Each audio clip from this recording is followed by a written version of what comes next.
Selam dostlar, kanalıma hoş geldiniz öncelikle. Bu videomuzda Hektaş inceleyeceğiz. Burada değerlendirilebilir seviyeler nelerdir diye bakacağız. Şöyle hemen yorumumuzu yapmadan önce bunlar yatırım tavsiyesi değildir. Bunlar kendi analizlerimizde diyoruz. Hektaş incelemeye başlayalım. Şimdi uzun yıllar boyunca yatırımcısına kazandırmış ve yıllarca rally yapmış, yani dinlenmiş tekrar gitmiş, dinlenmiş tekrar gitmiş bir şirket var. Ve bu aradaki bölünmelerden gelen kazançları ve onları da saymıyoruz. Daha sonra şelale gelmiş ve ciddi anlamda kar satışıyla birlikte fiyat çakılmış. Yani şu anki düşüş ortalama 80'ler civarında bir düşüş gerçekleşmiş. 80 küsürler civarında. Daha da düşebilir mi? Bunu değerlendirelim. Şimdi bakın şu tepeleri incelediğimizde bakın şöyle yine bakın alçalan tepeler ve bir tane tepe var. Burada bunların üzerine çıkmış ve ufak bir kendi çapında böyle bir küçük bir rally yapmış ve bunları temizlemiş. Şimdi burası bizim için değerli bir bölge, kullanılabilir bir bölge olur mu? Bunu şöyle inceleyeceğiz. Bakın şurada ufak bir akümülasyon var. Burası bizim destek ve direnç. Bakın burada destek, daha sonra direnci dönmüş, geçilmiş, tekrar destek olarak çalışabilir mi? Evet. O zaman burası bizim için yapılabilir bir bölge ama ne kaydıyla? Altında stop olmak kaydıyla. Yani şu bölgede altında kapanış yaparsa artık stop olması gerek. Neden böyle diyoruz? Çünkü fiyat daha aşağı inebilir mi? Yani zaten çok ucuzlamadı mı daha fazla aşağı inebilir. Bunun örneklerini daha sonra vereceğim. Buranın altında stop olma kaydıyla bir alım yapılabilir. Tabi alım yapmadan önce bir alıcı görmek gerekiyor. Yani burada ciddi bir yeşil mum görmek, yani bir marbozu, bir alıcı, fiyatın döndüğü bir hareket burada görmek gerekiyor. Buradan fiyatın döndüğünü gördüğünüzde o zaman alım yapılabilir. Tabii ki nereye taşıyacak? Şu bölgelere taşımak kaydıyla bu bölgelerden yine satışı verirdim. Yani hiç acımazdım. Çünkü bu fiyatın böyle bir şelale olmuş, böyle bir devasa rally'den sonra gelen bir fiyatın direkt böyle çanağa dönmesi benim için mümkün değil. Ki zaten Borsa İstanbul'da sıcak para girişi çok az, güçlü bir miktarda para girişi yok. Yani böyle bir çanak yapıp tekrar rally yaptırıp tekrar bu seviyeye işte 17'lere gelmesi benim için pek mümkün görünmüyor. O yüzden bu yükselişler tıpkı şuradaki olduğu gibi, bakın ben şu bölgelerde yine analiz etmiştim. Ucuz bölgeler, güzel bölgeler demiştik. Buradan bir alıcı geldi, yani bir tık daha aşağı geldi, daha sonra geldi. Burada artık bitti. Yine bu bölgelere geldiğinde burası değerlendirilebilir bir bölge. Tabii ki alıcı gelirse, alıcı gelmezse işte o zaman başka bir formasyona geçecek. Burası bizim için artık bir ne olacak? Bir çanak, bir omuz hareketi olacak. Daha sonra daha aşağıda bir hareket daha bekleyeceğiz o zaman. Ve buradan bir manipülasyon sonrası bir sağ omuz o zaman ve bir yukarı gidiş. İşte böyle devasa bir tobo olursa o zaman biz diyeceğiz ki Hektaş'ta ciddi anlamda bir toparlanma oldu. Artık Hektaş rally yapılabilir bir potansiyel kazandı diyeceğiz. Peki neden böyle bir şey diyoruz? Bakın şu aşağıda bir seviye var. Daha sonra ben size örneklerini de göstereceğim. Bu seviye bizim için yine destek olarak çalışabilecek ve fiyatın çok çok ucuzlamış olduğu bir bölge olacak. Yani 2 lira seviyeleri.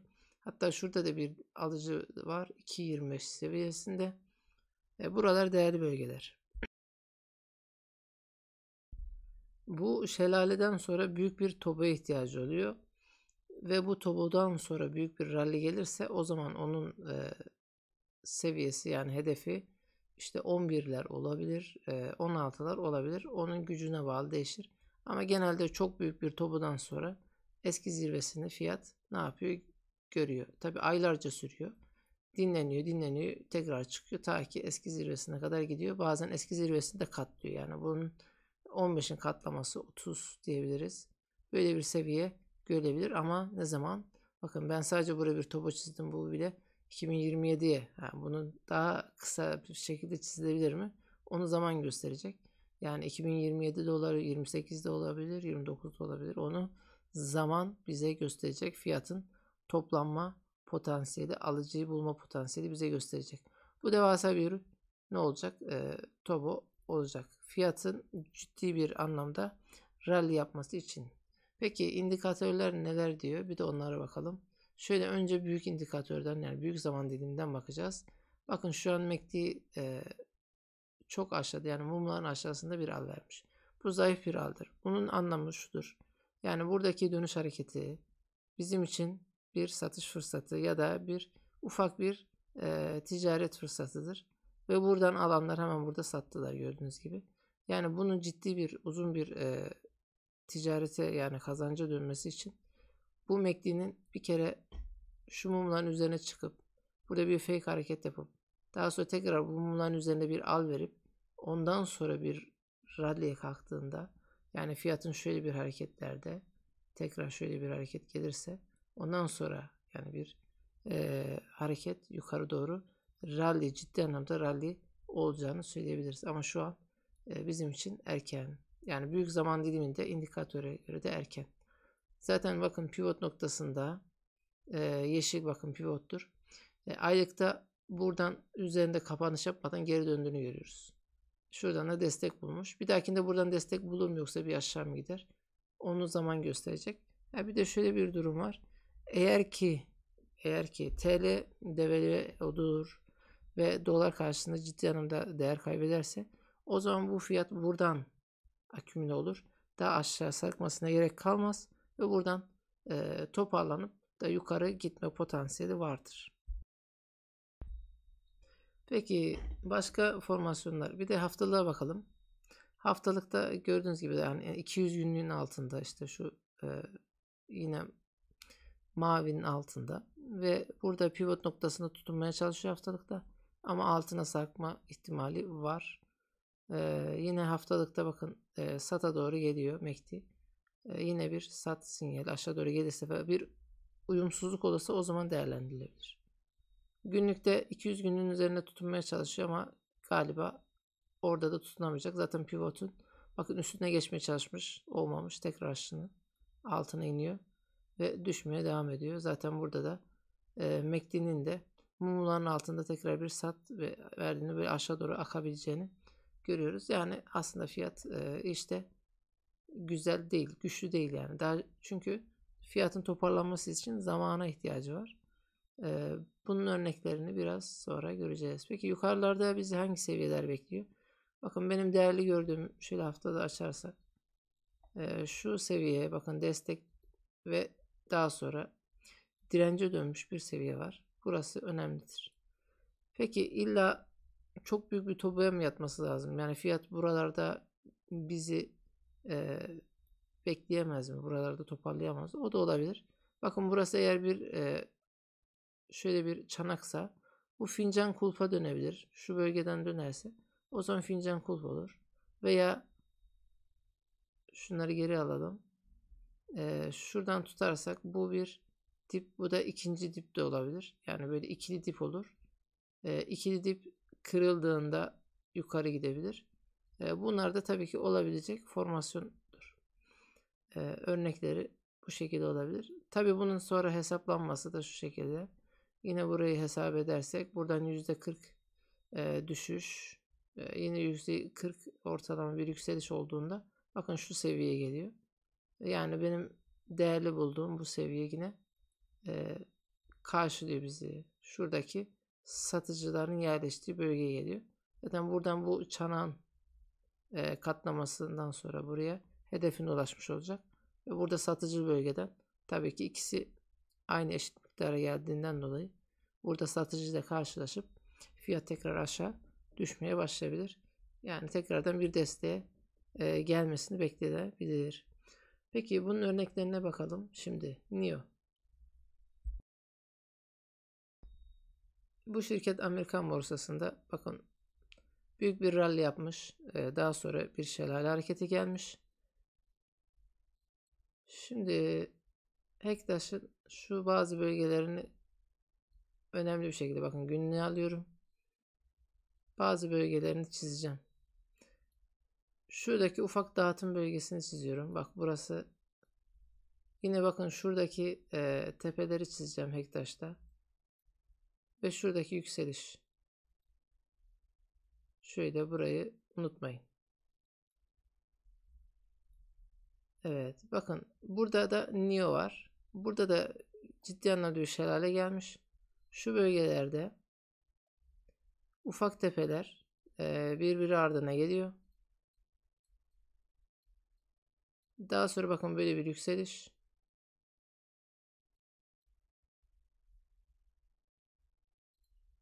Burada da ufak bir dağıtım. Evet. Şuraya bir destek atacağım. Şimdi bu hareketten sonra bakın şu yatay hareketten sonra buranın kırılımı, hatta şunu böyle çizebiliriz. Desteğini çizelim bunun. Şunu böyle kaldıralım.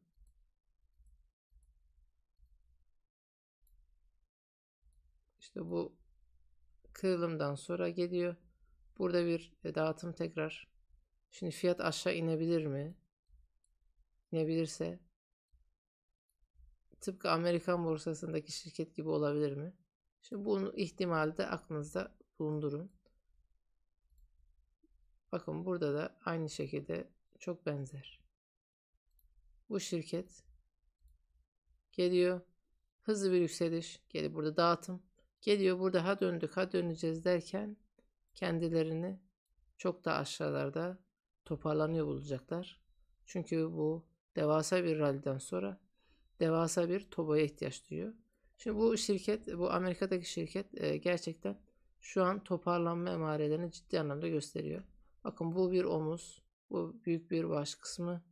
Tekrar şöyle bir omuz hareketi geldiğinde ve bir sağ omuz bittiğinde bu fiyat bunu taşıyacaktır. Yani artık daha da yukarılara gitmek isteyecektir şu bölgelere. Yani aslında biz Hektaş'ta keşke şu bölgelerde olsaydık diyorum, yani buradayız. Ama Hektaş'ta benim gördüğüm buna kıyasla biz şu bölgedeyiz. Yani şu bölgeye benziyor. Bir hızlı bir yükseliş, daha bir baş hareketi eksik. Hektaş'ta yatırım için erken olduğunu düşünüyoruz. Ciddi bir alıcı yok. Aylıkta zaten ciddi bir pozitif emare yok. Bir toparlanma emaresi yok Hektaş'ta. Yani Hektaş'ta tıpkı bu Nio gibi bir şu desteği kırdığında şöyle, hatta bakın burada ikili dip olmuş. Daha sonra gelmiş buraya gelmeye çalışıyor. Burada da yine eğer Hektaş'ta böyle bir hareket görecek olursak buradan birden kırılım, birden ikili dip, şöyle bir hatta üçlü dip de olabilir. Zamana bağlı. Tekrar buradan bir yükseliş olduğunda o zaman Hektaş ciddi anlamda alınabilir bir şirket olur. Yani yatırım yapılabilir. Yakın zamanda da yükselebilme potansiyeli taşıyabilecek bir şirket olacak bizler için. Umarım iyi bir örnek olmuştur. Bir tane daha bakabiliriz. Mesela Riot var.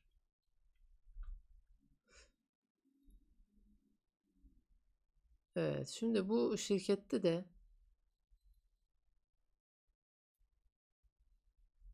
bakın bu ciddi anlamda bir rally oluyor, sonra şelale geliyor. Rally oluyor. Daha sonra yine şelale geliyor. Bakın şurayı inceleyeceğiz. Şimdi rally olmuş, şelale gelmiş. Ufak tepeler.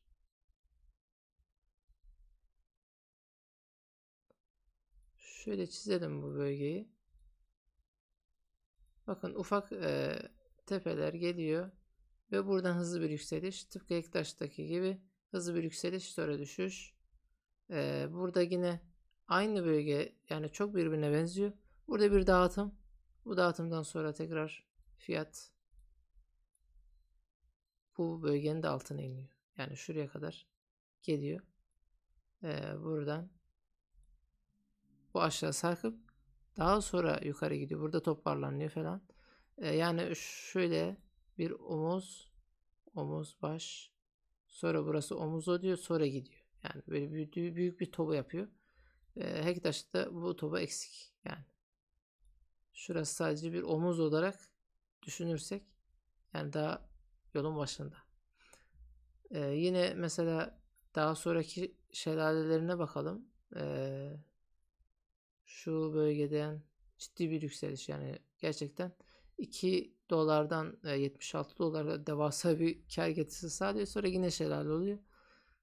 Bakın burada yine bir buradan bir dönüş emaresi. Küçük tepeler.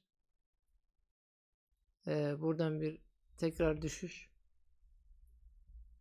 Ve bu düşüş şu seviyenin altında. Yine geliyor buranın altına sarkıyor ve dönüyor. Yine buradan bir toparlanma. Bu şirkette de yine bir yükseliş hareketi, ama bu önceki gibi olmayacak tabii ki. Her zaman böyle dikine yukarı gitmiyor. Bu sefer daha farklı.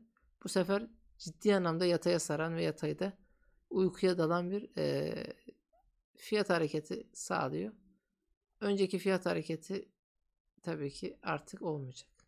Her zaman aynı fiyat hareketi olmaz. Haftada da açtığımızda ciddi anlamda bakın şu bölgede artık yerleşmiş zigzaglar yapan bir hareket. Peki şimdi Hektaş'a bakalım. Bir daha buna bakalım. Bakın çanaklar, iç içe çanaklar. Ama bu bölgeye geçilmiyor bir türlü. Bu arada fiyat hareketi oynuyor. Hektaş'ta da artık burası bizim için şöyle size bir işaret bırakalım. Bir seviye. Bizim için değerli olan seviyeler, bunu kaldırabiliriz. Şöyle kaldıralım, buraları temizleyelim biraz. Evet, bizim için değerli seviyeler buralar. Yani şu bölge arası ticaret yapılabilir bölge olarak düşünüyoruz. Bu bölgenin altına geldiğinde bir büyük tovonun baş kısmı olacağını unutmamak lazım. Aklımızdan çıkarmamak lazım. Yine bu bölgeler yine alım yapılabilir, değerlendirebilir bölgeler, değerli bölgeler olarak karşımıza çıkıyor. Umarım Hektaş'ı iyi bir şekilde fiyat hareketlerini ve gelecekte olabilecek fiyat hareketlerini, değerli bölgeleri anlatmaya çalıştık. Umarım faydalı olur. Sağlıcakla kalmanızı dilerim.